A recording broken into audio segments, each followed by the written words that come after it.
모든 사람의 인생은 크게 다르고 이것이 바로 우리 인생의 층차를 만들었으며 그 차이는 천차만별입니다. 참으로 잘한 말이 한마디 있는데 만약 당신이 한 마리의 독수리라면 당신은 참새가 당신을 어떻게 보는지 신경 쓰지 말아야 한다는 것입니다. 왜일까요? 왜냐하면 당신이 보는 높이와 그 참새가 보는 높이는 다르기 때문입니다. 반대로 보아서 만약 그가 그저 작은 집참새에 불과하다면 당신도 그에게 억지로 당신과 똑같이 저 구름 위로 날아가자고 강요해서는 안 됩니다. 그는 날아 올라갈 수가 없는데 당신이 그에게 강요하는 것은 그를 해치는 일입니다. 우리 각자가 매일 말하는 한마디 한마디, 그리고 하는 모든 일 하나하나를 당신은 작게 보지 마십시오. 그것은 모두 어떤 일들 속에서 작지 않은 작용을 일으키고 있습니다. 그래서 우리는 어릴 때부터 생활 속에서 말과 행동을 조심해야 한다고 자주 교육받았는데, 왜냐하면 많은 일의 성공과 실패가 왕왕 사람들의 말하기에서 결정되기 때문입니다.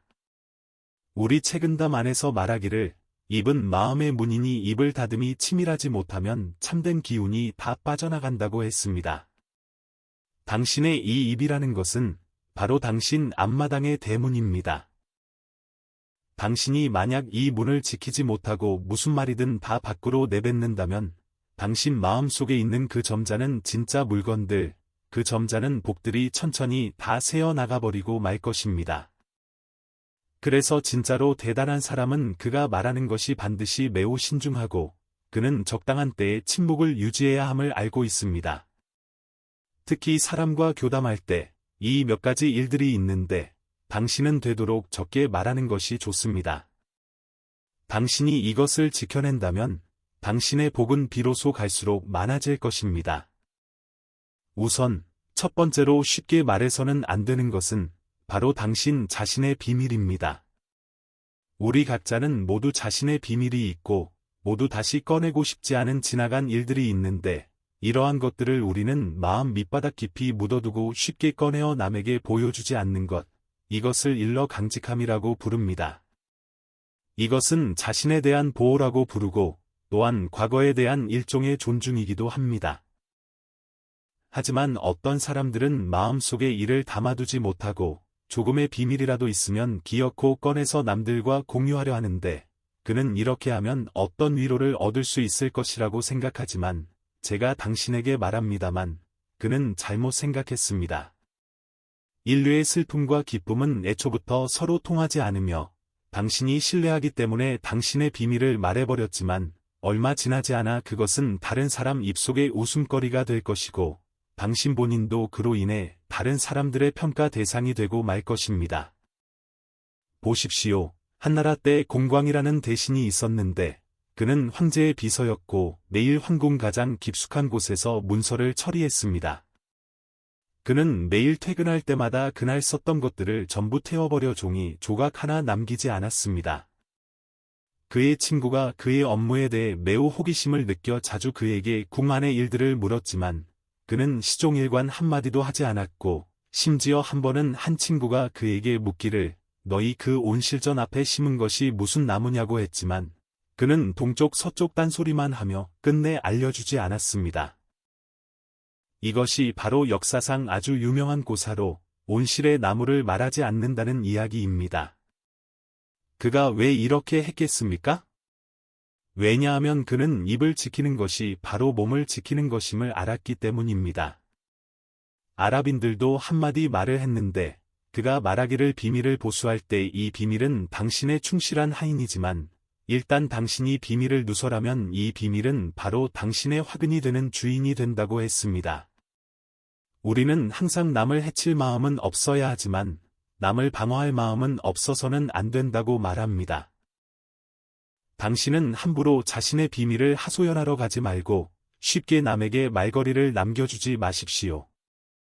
제가 우화 하나를 여러분께 들려드리겠습니다. 늙은 말 한 필, 늙은 소 한 마리, 그리고 늙은 당나귀 한 마리가 있었는데 그들 셋은 좋은 친구여서 저녁에 일을 다 하고 나면 함께 모여 잡담을 나누었습니다. 늙은 말이 말하기를 오늘 재수가 없어서 주인이 도자기를 운반할 때 조심하지 않아 꽃병 하나를 깨뜨렸는데 내가 기지를 발휘해서 조각을 몰래 숨겼더니 주인이 지금까지도 모른다고 했습니다. 늙은 소가 말하기를, 맞아, 주인은 때때로 참 멍청해. 오늘 점심에 내가 주인이 조는 틈을 타서 보리싹 한 조각을 훔쳐먹고 주인이 깰 때 얼른 누워서 자는 척했더니 마침 옆에 돼지 한 마리가 지나가서 주인이 채찍을 들어 그 돼지를 때리며 이 죽을 놈의 돼지가 내 보리싹을 이렇게 많이 먹었다고 했다며 늙은 소는 아주 생생하게 묘사했고 모두 듣고는 하하 크게 웃었습니다. 그들은 늙은 당나귀에게 묻기를, 당나귀 형님, 당신은 무슨 재미있는 일이 있어? 라고 했습니다. 늙은 당나귀는 한숨을 쉬며 말하기를, 내가 무슨 재미있는 일이 있겠어? 내일 맷돌을 가는데 돌리다 머리가 다 어지러운 지경이고 보리싹은커녕 매나 맞으러 오니 짜증나서 죽겠는데 너희들 같은 그런 꾀가 어디 있겠어? 라고 했습니다. 이렇게 그들은 매일 저녁 잡담을 했는데 말하는 사람은 무심코 했지만 듣는 사람이 뜻을 품을 줄 누가 알았겠습니까? 이 늙은 당나귀가 늙은 말과 늙은 소가 한 말을 다 기억해 두었다가 주인을 찾아가서 고자질을 해버렸습니다. 주인은 듣고 매우 화가 나서 먼저 늙은 말을 호되게 채찍질하고 3일간 갇혀있는 금지 구역에 가두었으며 그 3일 동안 술에 끄는 일은 늙은 당나귀에게 가서 하라고 시켰습니다. 결과적으로 늙은 당나귀는 맷돌 가는 건 전문가지만 술에 끄는 건 문외한이라 오르막 내리막에서 도자기를 더 많이 깨뜨려 버렸습니다. 주인은 기가 차서 어쩔 줄 몰라 하며 다음 날 또 늙은 당나귀를 밭가는 데로 보냈습니다. 왜냐하면 늙은 소 역시 보리싹을 훔쳐 먹은 것 때문에 금지 구역에 갇혔기 때문입니다. 늙은 당나귀는 밭가는 것은 더더욱 안 되어서 갈아놓은 땅이 삐뚤빼뚤하니 주인이 보고 고개를 절레절레 흔들며 말하기를, 너 이 멍청한 당나귀야. 술에 끄는 것과 밭가는 것을 너는 다 못하니 내가 보기엔 다시 늙은 말과 늙은 소를 시키는 게 낫겠고 너는 다시 돌아가서 내 맷돌이나 밀라고 했습니다. 늙은 당나귀는 듣자마자 기뻐하며 묻기를, 제가 내일 바로 맷돌 방으로 돌아갈 수 있습니까? 했더니 주인이 말하기를, 안 된다. 맷돌 방이 하루 멈췄으니 내일까지 기다릴 수 없다.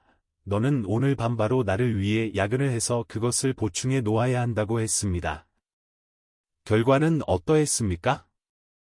늙은 당나귀는 오전에 술에 끌고 오후에 밭갈고 저녁에는 또 야근하며 맷돌을 미니 피곤해서 반쯤 죽게 되었고 반면 늙은 말과 늙은 소는 어떻습니까?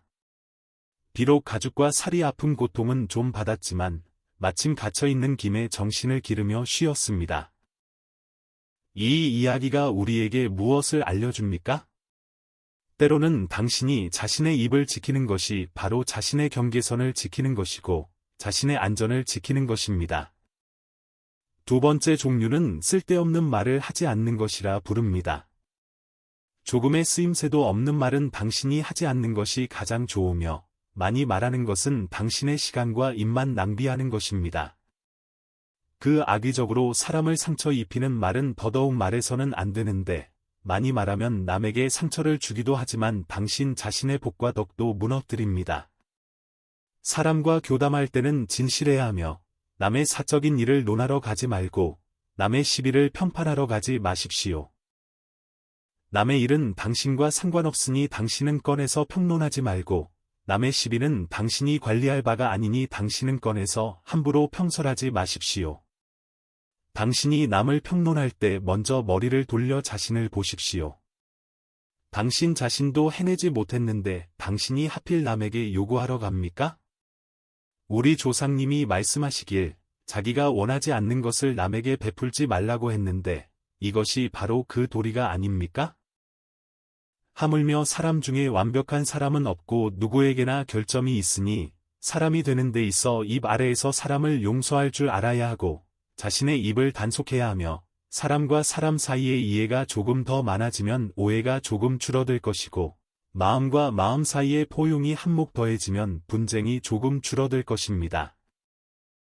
당신은 늘 당신 자신의 각도에 서서 당신 자신의 눈빛과 인지를 사용하여 함부로 한 사람을 평가하러 가고 제멋대로 한 사람을 비판하러 가는데 당신이 그 좋은 시간들을 남을 평가하는 데 다 낭비한다면 그렇다면 당신이라는 사람은 영원히 큰 그릇이 될 수 없습니다. 세 번째로 말할 수 없는 것은 바로 당신 자신의 경제 상황입니다. 우리 조상님은 증광현문 안에서 한마디 말을 남겼는데 손님은 뒤를 떠나지 않고 재물은 길에서 희게 드러나지 않는다고 했습니다. 그 본래 뜻은 아주 간단한데 당신이 집을 떠나 밖에 있을 때 시시각각 신중함을 유지해야 하며 당신의 금은보화를 다 겉으로 드러내지 말라는 것입니다. 그렇지 않으면 좀도둑 무리에게 찍히기 십상이고 당신 자신에게 불필요한 재앙을 불러오게 됩니다. 이 말을 오늘날로 끌어오면 그것은 우리에게 사람 됨됨이가 낮게 처신해야 함을 권하는 것인데 당신은 쉽게 가서 남에게 당신 자신의 재무 상황을 말하지 말고 더더욱 허영심 때문에 곳곳에 가서 당신의 재물을 자랑해서는 안 됩니다. 보십시오.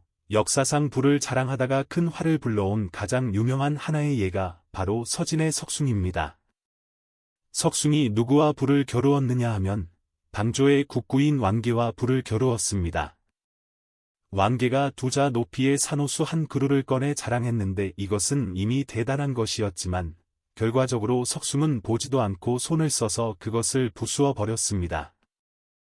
그러고 나서 서너 자 높이의 산호수 무더기를 꺼내놓고 왕계에게 마음대로 고르라고 했습니다.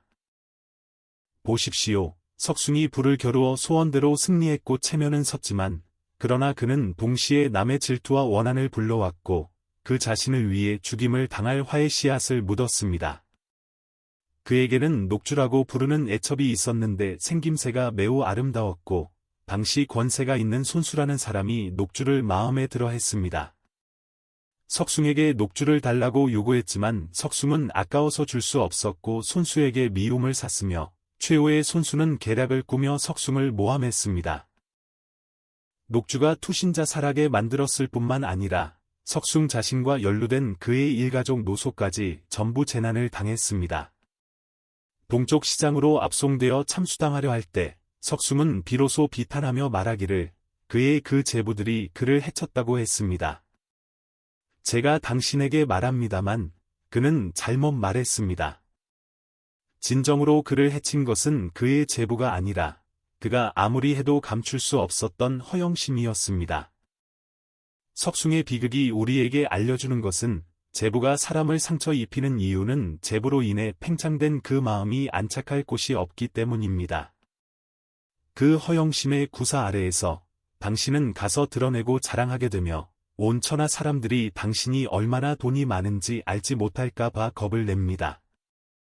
임어당 선생이 말한 것과 같이 현대인에게는 일종의 악속이 있는데 허리에 10원 돈이 있으면 가만히 있지 않고 소리를 낸다고 했습니다. 당신 주머니에 동전 몇 개가 있으면 당신은 걸을 때 짤랑짤랑 소리가 나게 만들며 남이 모를까봐 두려워하는데 당신은 모릅니다. 당신의 이런 허영된 자랑이 어쩌면 일시적인 무별들의 칭송을 얻어올 수는 있겠지만 나무가 크면 바람을 부르는 법이라 당신이 이렇게 고조로 뽐내면 당신이 이후에 일을 할 때 반드시 곳곳에서 방해를 받게 될 것입니다. 우리 조상님이 말씀하시길 나무가 숲에서 빼어나면 바람이 반드시 그것을 꺾는다고 했는데 말하는 것이 바로 이 도리입니다. 좋습니다. 이와 정반대로 돌려서 보면 만약 당신 경제 상황이 좋지 않다면 그렇다면 당신도 남에게 가서 자주 말하는 것이 적합하지 않습니다. 당신이 평소에 말하지 않다가 정말 우연히 급한 어려움을 만나 도움이 필요할 때 당신이 친구에게 입을 열면 그는 당신들의 지난 교정을 생각해서 어쩌면 기꺼이 도움의 손을 내밀지도 모릅니다. 하지만 만약 당신이 당신들 관계가 좋다는 것을 믿고 자주 친구에게 가서 쓴 물을 토해내고 한결같이 거기서 가난하다고 소리친다면 제가 당신에게 말합니다만 아무리 좋은 친구라도 그는 마지막에는 당신에 대해 30일을 물러나 피할 것입니다. 부유하면 깊은 산에 있어도 먼 친척이 있고 가난하면 시끄러운 시장에 있어도 묻는 이가 없다는 것. 이것은 천고에 변치 않는 명언이고 아주 현실적인 인간성입니다. 따라서 당신의 경제 상황은 당신 자신의 프라이버시이며 가난하든 부유하든 당신 자신 마음속으로 수를 세고 있으면 되는 것이지 당신이 남에게 가서 많이 말할 필요가 없습니다. 당신이 만나는 사람마다 자신의 경제 높낮이를 말하는 것은 이것은 더욱 일종의 지혜가 없는 행위입니다. 그러므로 당신 자신의 경제 상황이 어떠하든 간에 가장 현명한 방법은 입을 병마개처럼 지키는 것입니다. 당신이 함부로 남에게 가서 말하면 당신이 불러오는 것은 어쩌면 귀찮음 뿐만 아니라 모욕이나 침범일 수도 있습니다. 백해무익하다고 말할 수 있으니 당신이 이 도리를 통달하면 당신은 돈과 대인관계 사이의 그 아주 미묘한 균형을 어떻게 처리해야 할지 알게 될 것입니다. 네 번째 종류는 원망하는 말을 하지 않는 것이라 부릅니다. 불평은 일종의 부정적인 감정이고 일종의 에너지이며 그것은 당신이 생활에 대한 열정을 잃게 만들고 당신의 자신감을 타격할 것입니다. 우리 주변은 각종 각색의 불평으로 가득 차 있는데 바친 것은 많은데 월급은 적다고 불평하고 가족이 자기를 이해 못한다고 불평하고 사회가 불공평하다고 불평합니다. 뜻대로 안 되는 일을 만나면 불평 좀 하고 발산 좀 하는 것은 인지상정입니다. 하지만 만약 불평이 당신의 일종의 생활 습관이 되고 당신이 현실에 대항하는 일종의 수단이 된다면 문제는 심각해집니다. 불평을 사랑하는 것은 사실 일종의 현실 도피 행위입니다. 이런 사람의 심태는 왕왕 자신에 대해 자신감이 없고 또 현실 생활에 불만족하는 것입니다. 불평하기 좋아하는 사람은 그가 자기 자신이 즐겁지 않을 뿐만 아니라 그는 항상 주위 사람들에게 번뇌와 압력을 가져다 줍니다. 아무도 온종일 불평하는 사람과 지내는 것을 좋아하지 않습니다. 당신이 시간을 불평하는 데 쓰는 것보다는 차라리 마음을 가라앉히고 방법을 생각해서 변화를 만들어내는 편이 낫습니다. 다섯 번째로 늘 꺼내지 말아야 하는 것은 바로 당신 과거의 성적입니다. 우리의 국학대사 개설림 선생은 인생에 10대 금기가 있다고 말했는데 그중 하나가 바로 옛날의 용맹함을 언급하기 좋아한다는 것입니다. 우리는 종종 어떤 사람들이 술상에만 오르면 허풍을 떨기 시작하는 것을 보는데 입만 열면 내가 그 당시에 어떠어떠했다고 합니다. 당신은 알아야 하는데 한 사람이 과거의 공적을 논하기 좋아하는 이유는 대반이 그가 현재 이미 별로 말할 것이 없기 때문입니다. 예전의 휘황찬란함은 바로 그가 지금의 쓸쓸함과 대응되는 것이며 그는 자랑하는 속에서 당년의 영광을 조금이라도 되찾으려 할 뿐입니다. 옛사람이 말하기를 과거를 그리워하지 말고 현재를 살라고 했습니다. 과거의 성공이든 실패든 당신은 늘 입에 달고 있지 말고 당신이 그 한 페이지를 넘겨야 당신의 인생이 비로소 새로운 장을 맞이할 수 있습니다. 보십시오. 마건 선생이 노벨 문학상을 받은 이후에 고향에서 그에게 옛집을 수리해 주려고 했으나 그는 만년에 거절했습니다. 그는 이 상을 가능한 한 빨리 잊어야 하고 자만심 속에서 자신을 잃지 말아야 한다고 말했습니다. 과거의 공로와 고사 위에 누워 잠을 자는 것, 그것은 약자의 자기 도피입니다. 진짜 대단한 사람은 결코 자신을 부풀려 말하지 않으며 그들은 영원히 낮게 조절하고 겸손하며 영원히 적극적으로 나아갑니다. 어제가 아무리 좋았어도 이미 지나갔습니다. 대장부는 옛날을 언급하지 않고 미래를 보는 것이야말로 굳건한 도리입니다. 그러니 여러분 기억하십시오. 당신 자신의 입을 잘 관리하고 이 세 가지를 지키십시오. 쉽게 당신의 비밀을 누설하지 않고 함부로 당신의 불평을 털어놓지 않으며 반복해서 당신의 성적을 자랑하지 않는 것입니다. 당신이 해낸다면 당신은 발견하게 될 것입니다. 당신의 대인관계가 갈수록 깊어지고 당신의 내면이 갈수록 안정되며 당신의 복도 자연히 갈수록 많아질 것입니다. 여섯 번째 종류는 미친 말, 광어를 하지 않는 것이라 부릅니다. 사람이 평생을 살면서 우리 각자는 모두 자기 자신이 자랑스러워할 만한 일이 있겠지만 당신이 그것을 꺼내서 곳곳에 자랑할 필요는 없습니다. 우리는 자신이 아주 작은 성적을 얻었다고 해서 교만하고 자만하거나 심지어 아나무인이 되어서는 안 됩니다. 한 번의 승리가 당신이 영원히 마지막에 웃을 수 있다는 것을 설명하지는 않습니다. 당신은 늘 자신이 불가능한 것이 없다고 생각하지 마십시오. 당신보다 우수한 사람은 비일비재합니다. 이 세상에 부족하지 않은 것이 바로 사람입니다.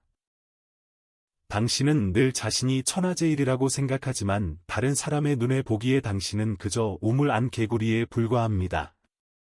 당신이 남 앞에서 큰 소리치고 떠드는 것은 오직 당신의 무지와 가소로움만 도드라지게 할 뿐입니다. 진짜 대단한 사람은 결코 자신의 성적을 자랑하지 않으며 그들은 뒤에서 묵묵히 노력하여 자신을 더욱 우수하게 만드는 것을 더 좋아합니다. 가장 무서운 것이 무엇입니까? 바로 당신보다 우수한 사람이 당신보다 더 맹렬하게 노력한다는 것입니다. 사람은 어떤 성취를 얻었다고 해서 남을 깔봐서는 안 되며 말하는 것이 광망하고 자대하여 타인의 느낌을 돌보지 않아서는 안 됩니다. 당신의 칼날이 너무 날카로우면 왕왕 보이지 않게 사람을 상처 입힙니다. 설령 당신이 아무리 우수해도 만약 좋은 품행이 없다면 모두가 당신을 떠나갈 것입니다.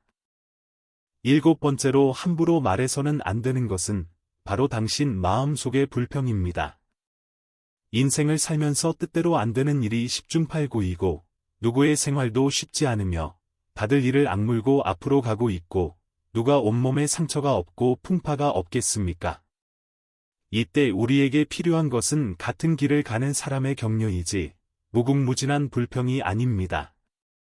매일 불평하는 사람은 그 자체가 부정적 에너지로 가득 차 있어서 그 자신이 발전을 구하지 않을 뿐만 아니라 이런 나쁜 정서를 남에게 전염시켜 남의 뒷다리를 잡습니다. 시간이 길어지면 누가 또 그와 친구를 하려 하겠습니까? 보십시오. 진국번은 당년에 호남에서 병사를 훈련할 때 돈도 없고 병사도 없고 현지 관병들에게 괴롭힘까지 당했습니다. 그가 어떻게 했습니까? 그는 부러진 이빨을 피와 함께 삼키며 결코 남에게 한마디도 불평하지 않았습니다. 그는 그 기운을 참고 묵묵히 힘을 비축하여 마침내 상군을 훈련해냈고 국가의 동량이 되었습니다. 그러니 당신은 운명의 불공평을 불평하려 하지 말고 생활의 험난함을 불평하지 마십시오.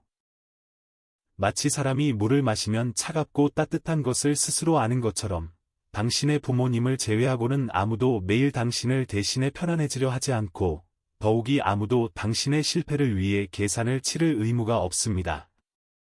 사람이 낮은 골짜기에 있을 때 아무도 방해하려 하지 말고 당신이 유일하게 할 수 있는 것은 이를 꽉 깨물고 땅을 박차고 앞으로 가는 것입니다.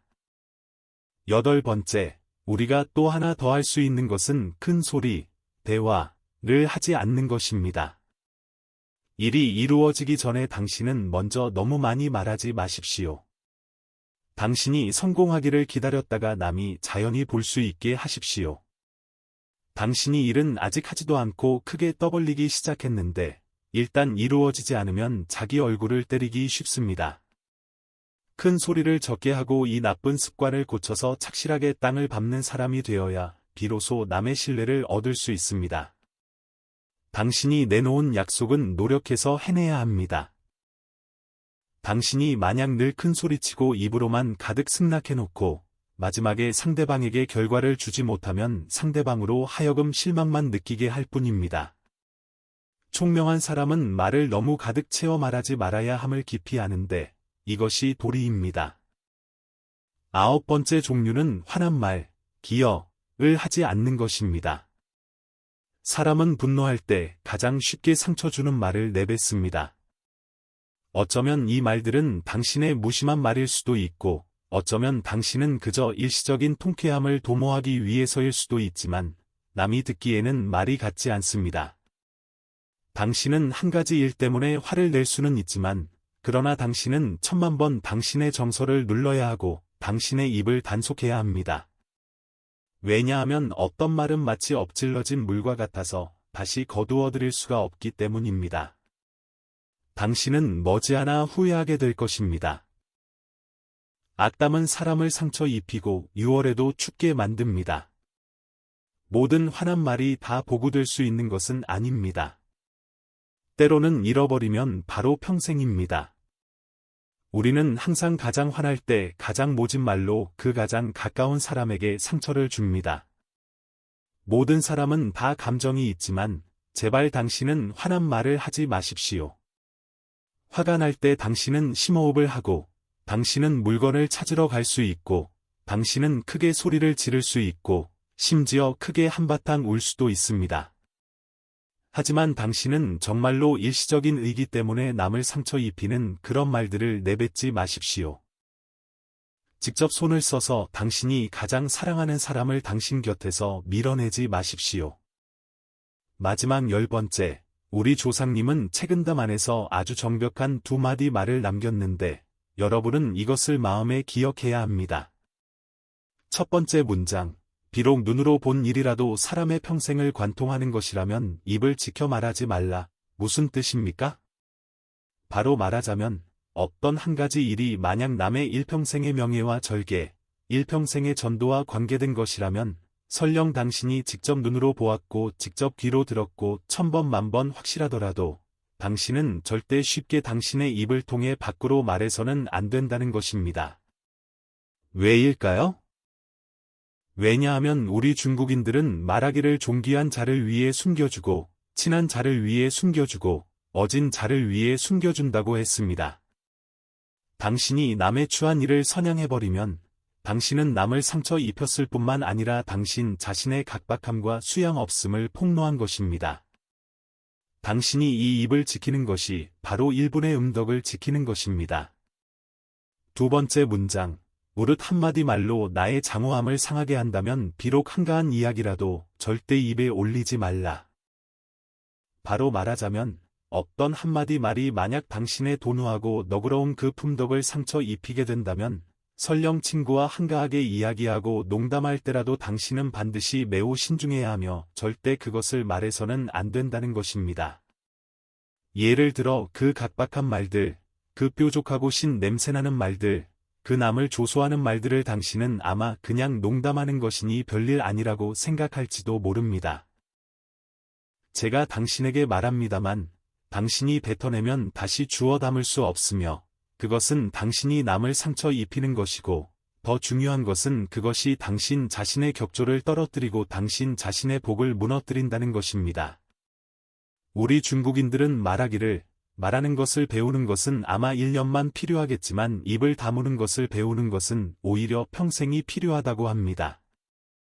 진짜 총명한 사람은 반드시 말하는 이 일에 대해 쓴 노력을 기울입니다.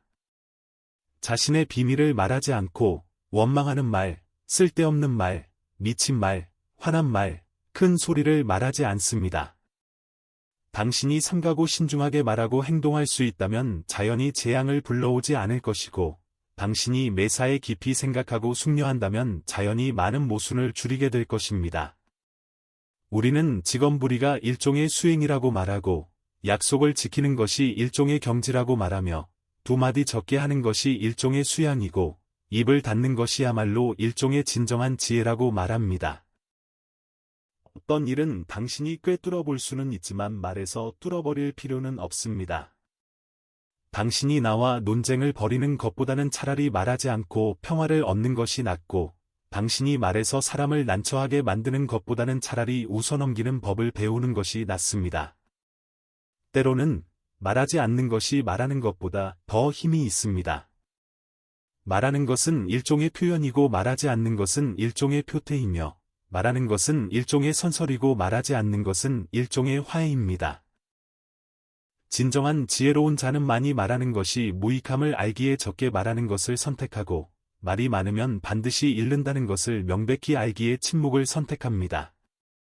사람이 한 세상을 살면서 사람이 되고 일을 함에 있어 먼저 당신의 입을 잘 지켜야 당신은 비로소 한 사람의 몫을 잘 해낼 수 있습니다. 당신은 받아들이셨습니까? 말이 많으면 반드시 잃고 침묵은 금이며 적게 말하면 손해가 없고 입을 닫으면 시비가 없습니다. 당신이 단지 세심하게 당신 주위의 사람들을 관찰해 보기만 한다면 당신은 발견하게 될 것입니다. 어떤 사람은 온종일 얼굴을 굳히고 미간을 찌푸리며 온몸 위아래로 일종의 억울한 기운을 숨기고 있는데 어떤 사람은 또 매일 싱글벙글 웃으며 눈 속에 따뜻한 힘을 머금고 있어 보기만 해도 평이하고 사람과 가까우며 활력으로 가득 차 있습니다. 저는 예전에 이에 대해 매우 이해하지 못했습니다. 때때로 다들 분명 가정 배경도 비슷하고 하는 업무 내용도 비슷한데 왜 사람과 사람 사이에 그 정신 상태의 차이가 이토록 큰 것인가? 나중에 제가 가까운 거리에서 이 사람들을 접촉해 본 뒤에야 비로소 천천히 알게 되었습니다. 한 사람이 충만하게 살고 싶고 에너지 있게 살고 싶다면 그는 반드시 두 가지 일을 배워야 합니다. 첫째는 자기 내재의 그 부정적 에너지들을 제거하는 것이고, 둘째는 밖을 향해 좋은 영양 성분을 흡수할 줄 아는 것입니다. 이렇게 해야 그는 비로소 하나의 순환하고 흐르는 긍정적인 자기장을 형성할 수 있습니다. 그리고 당신의 이 긍정적인 자기장, 그 강하고 약함은 왕왕 당신이 아래의 이 몇 가지 착각을 가지고 앞으로 나아가느냐 아니냐에 달려 있습니다. 첫 번째 착각은 남이 말하는 그 상처 주는 말들이 모두 무심코 한 말이라는 것입니다. 생활 중에서 우리 대다수는 이런 경험이 있을 것입니다. 당신이 기쁨을 가득 안고 그들에게 인기 있는 드라마 한 편을 공유했는데 결과는 오히려 한마디 조롱으로 돌아옵니다. 나이가 이렇게 많은데 어떻게 아직도 이런 바보같이 착하기만 한 드라마를 보냐고 합니다. 당신이 흥미진진하게 당신이 새로 산 옷을 전시하러 갔는데 옆에 있던 사람이 말하기를 당신은 원래 키가 크지 않은데 코트를 입으니 늙어 보이고 또 퉁퉁해 보이니 얼른 반품하라고 합니다. 이에 어떤 사람들은 천천히 그 자기 증명의 함정으로 빠져들고 그는 날로 증가하는 정신적 압력을 견디다가 한 걸음 한 걸음 붕괴의 가장자리로 향합니다. 많은 때에 그 상처 주는 언어들은 마치 차가운 바람과 같아서 사람을 벌벌 떨게 만듭니다. 제가 당신에게 말합니다만 고명한 중년 사람은 일찌감치 바보인 척하는 것을 배웠습니다. 그는 이 모든 것이 단지 우연일 뿐이라고 믿기를 선택하고 결코 과분하게 그 듣기 싫은 말들을 해독하러 가지 않습니다. 제가 한 네티즌의 공유를 본 적이 있는데 그가 말하기를 자신은 한동안 자주 아파서 매주 병원에 가야 했다고 합니다. 그의 친구가 그를 보러 왔는데 위로하지 않는 것은 그렇다 치고 그 사람이 병색이 짙다느니 너무 약해 빠졌다느니 말하고 또 의사가 처방한 약에 호르몬이 있어서 많이 먹으면 살찌니까 적게 먹으라고 했습니다. 보십시오. 이 말들이 듣기에 참 아름답지 않지 않습니까? 그도 당시에는 분노가 치밀어 올랐지만 그러나 그 친구가 천리 먼 길을 달려왔고 얼굴에 땀방울이 맺힌 것을 보고는 마음속에 그 생각을 품고 그 추측하는 마음들을 다 눌러버렸습니다.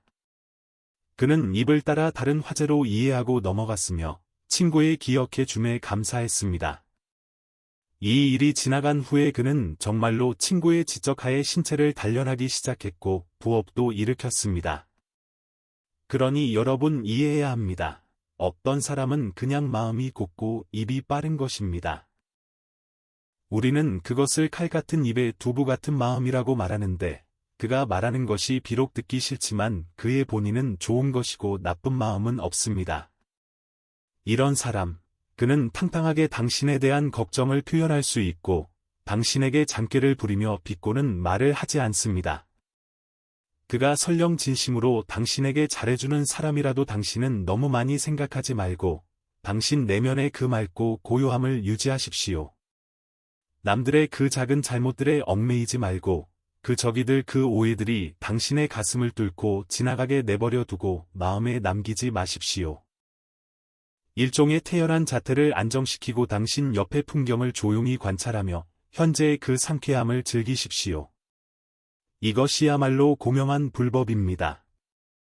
당신이 이 두 가지 착각을 다 간파해야 비로소 진정으로 외부 세계에 의해 방해받지 않고 타인에 의해 소모되지 않으며 당신 자신의 긍정적 사조를 잘 기를 수 있습니다. 두 번째 착각은 만약 상대방이 당신에게 연락하지 않으면 그가 정말로 바쁜 것이라는 것입니다. 복단대학의 진과라는 교수가 있는데 그가 한마디 말을 했는데 아주 맛이 있습니다. 그가 말하기를 사람과 사람은 마치 두 개의 왕국과 같아서 각자 마땅히 넓고 자연스럽고 편안한 강역을 유지해야 하며 심지어 강역 사이에는 하나의 중립지대도 있어야 한다고 했습니다. 그러나 우리 많은 사람은 이 도리를 분명히 하지 못합니다. 교류가 깊어짐에 따라 관계가 친밀해지면 어떤 사람들은 부지불식간에 그 경계선을 넘어가 버립니다. 그는 뜻대로 안 되는 일을 만나기만 하면 낮이건 밤이건 상관없이 당장 남에게 열 몇 개의 불평 메시지를 연달아 보냅니다. 남이 바로 회답하지 않으면 그는 마음속으로 초조하고 불안해하기 시작하고 생각하기 시작합니다. 그가 뭘 하고 있지? 왜 그렇게 오랫동안 내 메시지에 답하지 않지? 그러고는 계속 메시지를 보내 묻습니다. 너 왜 안 답해? 설령 상대방이 나 요즘 너무 바빠서 제때 회답할 방법이 없었다고 해명해도 그는 마음속으로 여전히 의심합니다. 너 진짜 바쁜 거야 아니면 가짜로 바쁜 거야? 보십시오. 아무리 좋은 관계라도 일단 한쪽이 의심하고 시기하기 시작하면 시간이 오래되어 반드시 균열이 생깁니다. 각자에게는 각자의 생활이 있는데 당신이 거기서 끝없이 얽매이며 남의 말에 진위를 판단하려 드는 것보다는 당신이 그를 믿기를 선택하고 편안하게 당신 자신의 날들을 잘 보내는 게 낫지 않겠습니까? 제가 이야기 하나를 들었는데 샤워라는 친구가 있고 그에게 절친이 있었습니다. 관계가 얼마나 좋으냐 하면 서로 상대방의 위치들 상단 고정해 놓고 무슨 속마음이든 다 말했습니다. 그런데 갑자기 어느 날 그들이 대화하는 횟수가 적어지고 상대를 초대해도 항상 거절당했습니다. 영원히 시간이 없으니 다음에 다시 이야기하자고 했습니다. 이 친구는 처음에 마음이 매우 괴롭고 불편했지만 나중에 생각을 돌렸습니다. 그 절친은 당시 창업 초기였고 사방으로 뛰어다녀야 했고 또 아주 어린 아이를 돌봐야 해서 정말로 몸이 10개라도 모자랐을 것이라고. 그가 이 점을 통했더니 더 이상 상대를 방해하려 하지 않았습니다. 지금 10여 년이 지났지만 그들의 우정은 여전히 매우 좋습니다. 그러니 여러분, 사람과 사람 사이의 가장 좋은 상처 방식은 묶여서 영원히 분리되지 않는 것이 아니라 우리가 무슨 말이든 다 할 수 있으면서도 또한 침묵을 공유할 수 있는 것입니다. 한가할 때는 당신 한마디 나 한마디 하고 바쁠 때는 우리 각자 잘 지내되 마음속으로 상대를 기억하는 것입니다. 이 넓고 큰 세상 속에서 누가 누구의 전 과정 동반자가 되겠습니까? 다른 사람이 당신에게 연락하지 않을 때 당신은 그 엉뚱한 상상을 하는 모드를 꺼야 합니다. 당신은 조금 더 둔감해야 하고 급하게 판단하고 결정하려 하지 말아야 합니다. 도덕경에서도 말하기를 아는 자는 말하지 않고 말하는 자는 알지 못한다고 했습니다. 진짜 명석한 사람은 쉽게 남을 판단하지 않고 오직 자신을 닦는 데 집중합니다. 반면 어리석은 사람은 시비를 옮기기 좋아하고 남을 논하는 것을 일종의 즐거움으로 삼습니다. 그는 당신이 마음대로 남을 평가하러 가는 것이 남에 대한 가장 큰 악의이고 남에게 침뱉음을 당할 일이라는 것을 모릅니다. 당신은 바로 이 입을 단속하고 말을 가득 채워 하지 않고 이를 신중하게 하는 것, 이것이야말로 몸을 편히 하고 명을 세우는 지혜입니다. 이런 이야기가 하나 있습니다. 50여 세의 아주머니가 운동과도로 심장마비가 와서 세상을 떠났습니다. 이러자 주위 사람들이 의논하기 시작했는데 어떤 사람은 그녀가 감정의 상처를 입어서 운동으로 발산하려다 그랬다고 하고 또 어떤 사람은 그녀가 나이도 먹었으면서 자기가 뚱뚱한 게 싫어서 목숨까지 걸었다고 했습니다. 일의 진상은 아무도 몰랐지만 이 유언비어들은 이미 큰 거리 작은 골목에 다 퍼졌습니다. 그러나 진짜 사정은 무엇입니까? 이 아주머니가 노력해서 살을 뺀 것은 체중을 조절해서 암에 걸린 자기 아이에게 이식 수술을 해주기 위해서였습니다. 그녀는 한 달이라는 시간 동안 목숨을 걸고 체중을 줄였고 매일 애를 태우다가 최후의 불행히 세상을 떠난 것입니다. 그녀의 아이는 모친이 세상을 떠났다는 소식을 알고 본래 비통해서 기절할 지경이었는데 거기에 밖에 그 한가한 말들의 자극까지 더해지니 감당할 수 없어 어머니를 따라갔습니다. 여러분 한번 생각해 보십시오. 그 헛소리한 사람들, 그들은 일의 진상도 모르면서 남의 이목을 끌기 위해 입에서 나오는 대로 짓거렸습니다. 그들은 자기가 한 말의 무게가 얼마나 무거운지 모르고 결국 사람을 깊은 구렁텅이로 밀어버렸습니다. 생활 속에서 우리가 보거나 들은 것은 왕왕 사실의 10분의 1에 불과합니다. 그 안에 얼마나 많은 고난과 고통, 얼마나 많은 압류가 용솟음치는지 당사자 자신만이 가장 잘 압니다. 그러나 말이 한번 입 밖으로 나오면 엎질러진 물이라 거둘 수 없는데 그 참혹한 결과들을 우리 누가 감당할 수 있겠습니까? 우리는 남의 경력을 이해하지 못하고 그의 고통도 체험할 수 없습니다. 만약 당신이 도움의 손을 내밀 방법이 없다면 가장 기본적인 선량함은 바로 당신의 입을 닫는 것입니다. 늘 당신 자신의 편견을 가지고 선입견 위주로 남을 평하거나 판단하려 하지 마십시오. 우리 조상님이 잘 말씀하셨습니다. 한가한 담소에서 남의 시비를 논하지 말고 조용히 앉아 항상 자기 허물을 생각하라고 했습니다. 사람이 세상에 살면서 신중하게 말하고 행동하는 것을 배워야 하며 따뜻한 말은 많이 하고 추측하는 말은 적게 해야 합니다. 당신이 자신의 입을 잘 관리하고 자신의 마음을 잘 닦으며 남과 선하게 지내야 당신은 비로소 선의와 복보를 수확할 수 있습니다. 보십시오. 우리 근대의 노신 선생, 그의 문장은 아주 날카롭게 현실을 비판했지만 그는 결코 함부로 개인을 평판하지 않았습니다. 그는 시종일관 하나의 선량하고 관용하는 마음을 유지했고 깊은 층의 사고를 사용하여 모든 사람을 이해했습니다. 그는 그의 작품으로 우리에게 알려주기를 신중하게 말하고 행동하며 선량함을 유지하고 함부로 남을 상처 입히지 말라고 했습니다. 우리는 다시 세 번째 측면을 보겠습니다. 이것은 가장 중요한 측면이기도 합니다. 노자가 또 말하기를 만족을 알면 욕됨이 없고 멈출 줄 알면 위태롭지 않아 가히 오래갈 수 있다고 했습니다.